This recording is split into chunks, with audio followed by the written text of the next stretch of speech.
जय हिंद स्टूडेंट्स, पहल कड़ी में एक बार फिर से आपका बहुत बहुत स्वागत है। आज की वीडियो में हम बात करने वाले हैं क्लास 6 की एक्सरसाइज 12.2 के क्वेश्चन नंबर 3 के बारे में। क्या लिखा हुआ, are the following statement true, यानी जो स्टेटमेंट दिए हैं वो ट्रू है या नहीं। देखिए सभी के सभी हमें बताना है कि ये प्रपोर्शन है या नहीं। इस एक्सरसाइज में हमें यही देखना है, ठीक है। तो आपने फर्स्ट और सेकंड सवाल देखे थे, सेम टू सेम ऐसा ही थर्ड क्वेश्चन भी बनेगा और फोर्थ भी ऐसा ही बनने वाला है, ठीक है। तो आइए सवाल को देखते हैं। तो बताइए, देख लेते हैं भाई स्टेटमेंट ट्रू है या नहीं।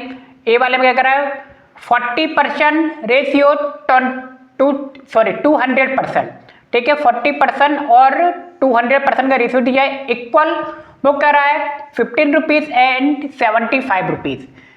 क्लियर। देखिए ये इक्वल का साइन है, ये क्या होता है, एक तरीके से प्रपोर्शन का जो साइन होता है वो इक्वल के बराबर होता है, ठीक है। तो यानी कि अगर इक्वल के साइन की जगह अगर ये प्रपोर्शन का साइन भी लगा हो तो उसका मतलब भी इक्वल को होता है, ठीक है। यानी कि ये जो प्रपोर्शन का साइन है इसका मतलब क्या होता है, इक्वल। समझ गए। तो देखिए अब आपके पास शुरू सारी वैल्यू लिखी हुई है।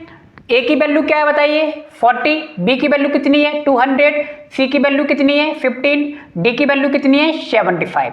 क्लियर। एक बात हमेशा ध्यान रखना, ये दोनों वैल्यू जो यूनिट लिखी है इनकी सेम होनी चाहिए। देखिए परसेंट थे और ये क्या था, रुपीस और रुपीस था। इस वैल्यू को जरूर ध्यान रखना है, वैल्यू हमारी क्या हो, सेम हो। इक्वल से पहले वाली और इक्वल से बाद वाली की जो यूनिट्स होंगी वो क्या होंगी, सेम होंगी। अब देखिए तो आपको पता है A multiply D equal B multiply C, अगर दोनों की वैल्यू सेम आ जाए तो ये क्या हो जाएगा भाई, स्टेटमेंट ट्रू हो जाएगा, नहीं तो फॉल्स है। तो आइए देख लेते हैं। ए की वैल्यू कितनी है 40 रख दी मैंने, डी की वैल्यू 75 रख दी। क्लियर। बी की वैल्यू 200 रख दी, सी की वैल्यू 15 रख दी, मल्टीप्लाई किया आ गया 3000। Clear. So this statement is true. Statement क्या हो गया, ट्रू हो गया। देखिए इस तरह के सवाल हमने ढेर सारे लगा लिए। अब एक इसका ई वाला देखिए, एक ये ट्रू वाला लगा लिया, ई वाला फॉल्स वाला है इसलिए मैं उसको करा रहा हूं। क्या लिखा है, 45 kilometer ratio 16 kilometer equal 12 hour ratio 15 hour. Clear. देखिए इक्वल के लेफ्ट वाली वैल्यू जो लिखी हुई है वो किलोमीटर में है और राइट वाली वैल्यू आवर्स में है। राइट, डिजिट सेम है इनकी, यानी कि यूनिट सेम है। हियर ए की वैल्यू कितनी होगी आपकी 45, बी की वैल्यू कितनी होगी 16, सी की वैल्यू कितनी होगी 12 और डी की वैल्यू क्या हो गई 15। राइट। अब देखिए इसको मैंने मल्टीप्लाई ऐसे किया था, इसको मैं डिवीजन से कर लूं, A upon B equal to C upon D हो जाएगा। क्लियर। ए की वैल्यू रख दी मैंने 45, बी की वैल्यू रख दी 16, सी की वैल्यू 12 और डी की वैल्यू 15। क्लियर। अब देखिए 45 और 16 15 की टेबल से कट जाएंगे तो 15 3 जा और 15 4 जा 16 होता है। ये 3 की टेबल से कट जाएंगे, 3 4 जा और 3 5 जा, तो 3/4 और क्या आ रहा है ये 4/5। बता इक्वल है क्या ये, तो इक्वल नहीं है तो नॉट इक्वल का साइन लगा दिया मैंने, hence this statement is false. Clear.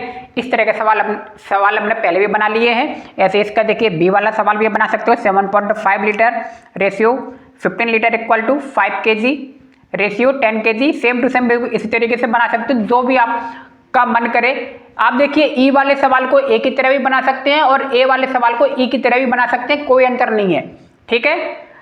Answer same ही आएंगे। सी वाला सी डी ई सारे सवाल मैंने आपको दे रखे हैं, आप सारे सवालों को बना सकते हैं, ठीक है। सवाल बिल्कुल इजी है, कोई भी समस्या नहीं आने वाली आप लोगों को। तो मिलते हैं नेक्स्ट वीडियो में। आप सभी को बहुत धन्यवाद, थैंक यू।